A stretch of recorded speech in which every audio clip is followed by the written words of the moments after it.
Welcome to the Giants Huddle podcast, brought to you by Citizens, the official bank of the New York Giants. It's Giants Huddle Rapid Reaction. My name is Madelyn Burke, alongside the Super Bowl champion Victor Cruz, and we're recapping Sunday Night Football as the Giants fell to the Buffalo Bills 14-9 in a heartbreaker. Victor, there were so many moments, but it really just came down to that last play too. After a PI call set the Giants up at the 1 yard line. Tyrod Taylor goes for Darren Waller in the back of the end zone. There was a lot of jersey. Taron Johnson seemed to have a handful of that, but no call was made, and the Giants fell in this one. Yeah, it's a tough way to lose. You never want to harp on just one moment deciding the game in this moment, because obviously there's a couple moments throughout the course of the game that could have changed the complexion of this one, but we got to go back to the last moment. A lot of jersey tugging, a lot of pulling.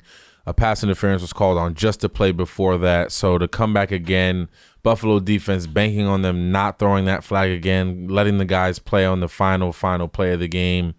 And that's exactly what happened. Got a lot of jersey tug. Darren Waller tried to go up with one hand and bring it down, but unfortunately to no avail.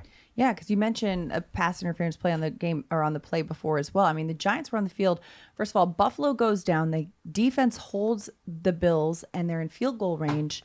And the kick goes wide right. And so now it's 14-9. The Giants have the ball with a minute and a half left on the clock. Move the ball down the field. They're in the 10-yard line.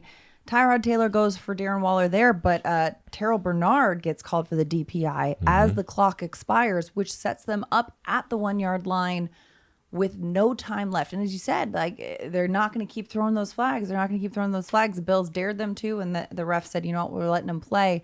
And it's heartbreaking to see it come down that way, especially there were a lot of almost moments at the end of the first half. The Giants are up 6-0 on the Bills. They're at the 1 yard line with 14 seconds left in the half and an option play. And you see Tyrod call the checkout, and he addresses afterwards, gives the ball to Saquon. The defense takes forever to get up. The clock expires, and the Giants head into the locker room at the half without points. Yeah, that's the one they're going to want to take back. I know the end of the game was a moment and a call that obviously could have been called on a defensive pass interference. But the one before the half, they're going to want that one back because it was poorly managed by the quarterback or by the coaching staff, whoever you want to say it was on. It was poorly managed at the end of the half in order for Tyrod to keep that pass play on, to have maybe 2 opportunities to get into the end zone or 1, and then at the very least you kick the field goal and get the 3 points. So that's definitely one that's probably going to haunt them a little bit tonight when the entire team goes to sleep. But it's one that you gotta have. And in this NFL, in this league, you understand now, especially watching this game, if you never knew before, touchdowns is what you need in the red zone. You have to be able to score touchdowns. That was the difference in our game today. Got down there 5 times, got nothing to show for it, and the opposing team obviously got down there. Buffalo got down there twice and got 2 touchdowns. So that was a difference maker of the game. And especially, though, it's a tough pill to swallow if you're the Giants defense, who once again, the second consecutive week, wins the turnover battle. They had 2 takeaways today to none for the Bills defense. The Bills didn't even get into the red zone until the second half. This is the first time since 2019 the Bills have been scoreless in the first half. So that's a huge thing to hang your hat on if you're this Giants team that was a heavy underdog in this game on Sunday Night Football. And so you're going into the half with a lead, a 6-0 lead. You get the ball back to start the third quarter. And you'd like to think that momentum could keep going. But again, that was just a tough one. Yeah, it was a tough one. It just blew the wind out of their sails, I think, going into the half. And you try to regroup, make some adjustments. You're kind of fired up because you're getting the ball to start the third quarter, and you want to kind of get that edge back and kind of avenge that moment that you didn't come through and build another drive together. But unfortunately, we had to punt on that drive, I believe, coming out of the third quarter and give them the ball back. But it was definitely a moment, end of the second half, that they have to be better in those situations moving down the stretch. I think it was a combination of, giving Tyrod 2 play calls for him to see a look and adjust to it.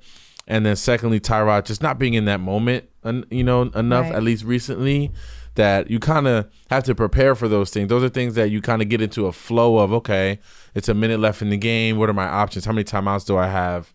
where are we on the football field? Those are all things that kind of go through your mind as an athlete, as a competitor, and especially as a quarterback, as you start to navigate the complexion of the game and understanding where you are, and just not being in that moment a lot this year.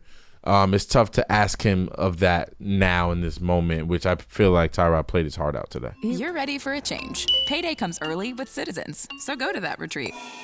New You moves to the country. Now you're raising goats and launching a lifestyle brand. Are you ready for all that life brings?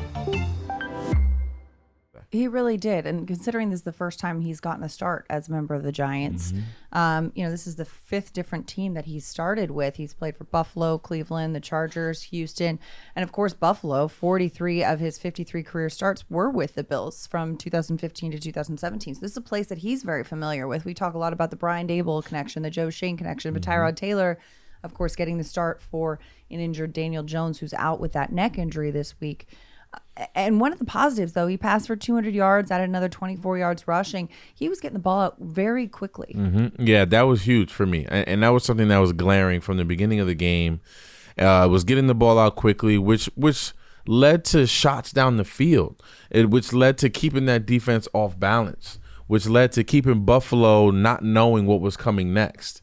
You know what I mean? So I think that was the benefit of getting the ball out quickly, letting those playmakers play and make plays. Wan'Dale was doing a great job of every time he caught the ball, just knifing upfield, right, maximizing the amount of yards that you're going to get, maximizing yards after the catch, knifing up the field, getting a first down every time you catch the ball, or getting something close to a first down.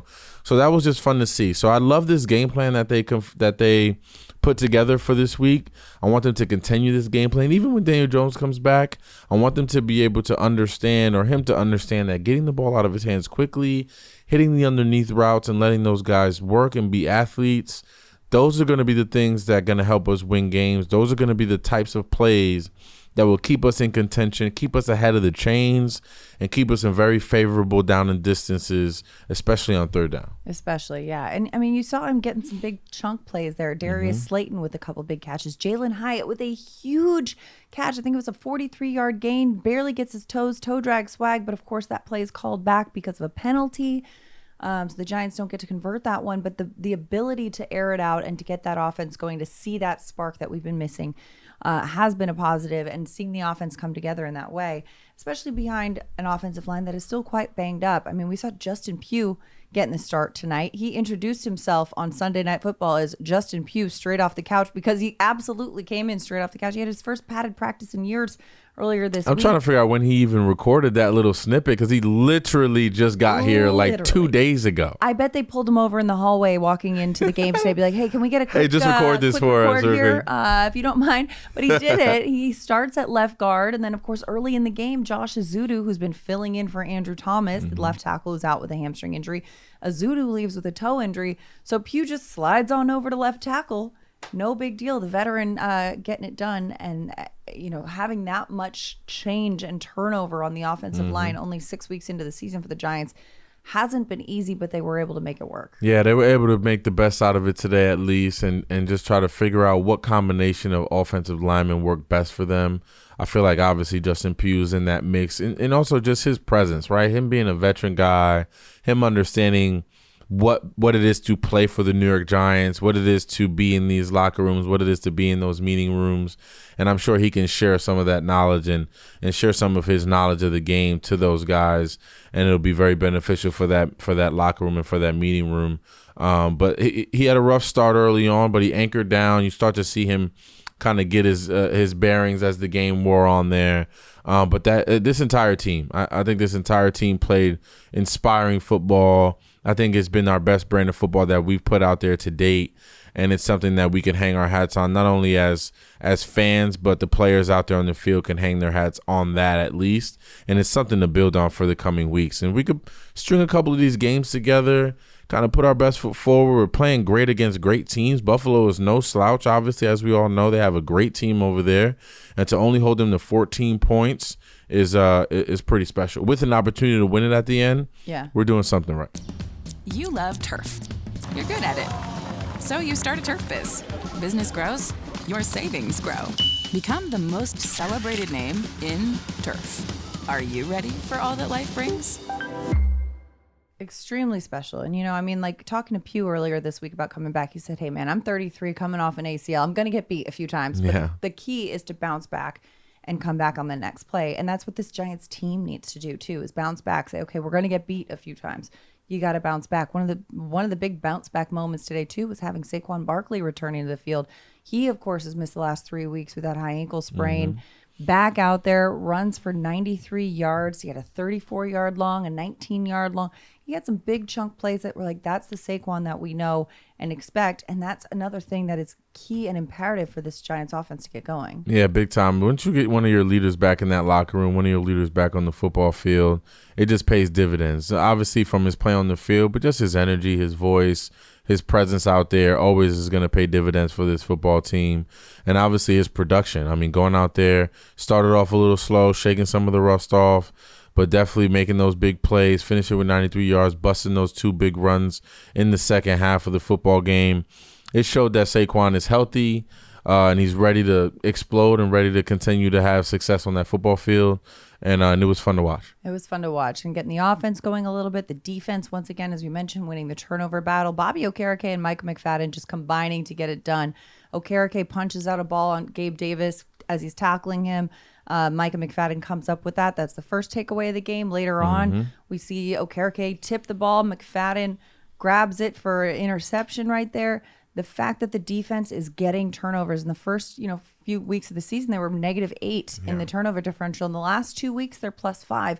That's a trend that we want to see keep going, especially going into week 7 when you got the Washington Commanders coming to MetLife, a division game, one that holds a little bit more significance. Yeah, defensively, I think this has always been one of the bright spots this year. I think they've been the most consistent group out there for us this year so far, and they're the ones that we've kind of been getting our energy from. Like, they're making plays, they're getting stops, and the offense is kind of playing complementary off of them. So we want to continue to play complementary football on all phases. And the defense, if the defense carries us one week and the offense has to play complement to them and vice versa, as long as it's all happening together and it's all about complementary football, both offense, defense, and special teams for us to win, and as long as we're putting that forward week in and week out, we should have a chance. Should have a chance. That's all you need. And they'll be back at MetLife Stadium with another chance on Sunday, October 22nd, with the Washington Commanders coming to town in week 7. That's a wrap for your rapid reaction on the Giants Huddle podcast, brought to you by Citizens, the official bank of the New York Giants. From game day to every day, Citizens is made ready for Giants fans with insights, guidance, and solutions. Learn more at citizensbank.com. For Victor Cruz, I'm Madelyn Burke. The Giants falling to the Bills 14-9 on Sunday Night Football. That's a wrap for us. We'll see you next time.